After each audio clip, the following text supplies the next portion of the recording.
GTMS TV. Et là, le voir avec le drapeau d'une autre sélection. On se demande comment est-ce que les supporters de l'Allemagne ont pris tout ça. Ce qu'on va faire, vous nous dites tout ça en commentaire.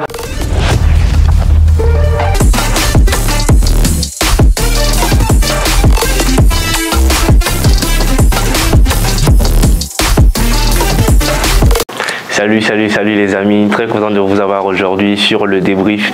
Je suis Romano, le Mano qui va vous parler de foot et rien que de foot. On s'est dit à 3, 2, 1, go! GTMS TV. Donc, le défenseur Kalidou Koulibaly, c'est par lui qu'on va commencer aujourd'hui notre débrief. Il évolue depuis pas mal d'années du côté de Naples et il est vraiment courtisé pratiquement par toute l'Europe.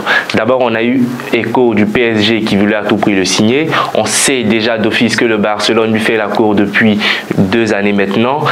Également, il y a certains clubs de Serie A tels que la Juventus et l'AC Milan qui ont clairement fait des offres.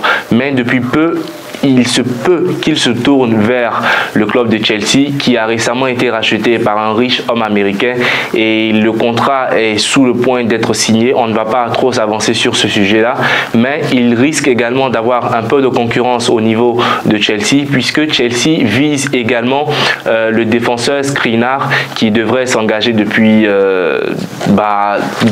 d'ici bientôt parce que également il y a le club du PSG qui est sur le même coup. Tout ça est flou. On se dit tout à l'heure. S'il y a bien un dossier sur ce mercato où on était pratiquement sûr, c'est Romelu Lukaku, ou encore appelé Gromelu Lukaku, qui a finalement quitté son club de Chelsea pour retourner du côté de l'Inter. Il avait vraiment nourri cette envie-là depuis le début de la saison, qui ne se sentait pas bien du tout auprès de Chelsea. On l'avait tous déjà remarqué, donc il a rejoint l'Inter de Milan et le club de Chelsea actuellement, ça bouge au niveau des transferts. On rappelle que Gromelu Lukaku, il est congolais d'origine, sinon il joue du côté de la Belgique avec Eden Hazard. Un autre dossier également, pas tellement chaud de ce mercato parce que si on est sûr aussi d'un fait, c'est que aucun club en Europe ne voudra acheter Eden Hazard ou gros Eden Hazard parce que depuis peu, il ne joue plus au football. Il est soit blessé, soit il a juste la flemme. Donc on se demande bien comment cette histoire va finir. Et là, moi, ça me fait rappeler une histoire. Aujourd'hui, on peut clairement comparer Eden Hazard à Gareth Bale qui a fait combien d'années au niveau du club du Real de Madrid sans toutefois jouer au football. Mais ces gars-là, ils sont très bien payés. Et là, on a clairement notre nouveau Gareth Bale qu'on souhaite vraiment féliciter. Eden Hazard, chapeau à toi.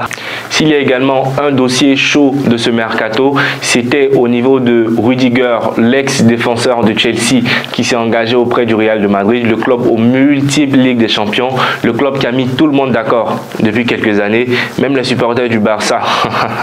Ça, c'était une histoire très ancienne.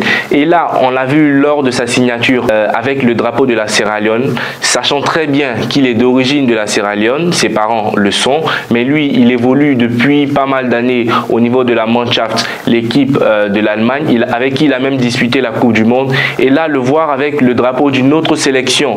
On se demande comment est-ce que les supporters de l'Allemagne ont pris tout ça. Ce qu'on va faire, vous nous dites tout ça en commentaire et on répond aux commentaires lors de la prochaine émission.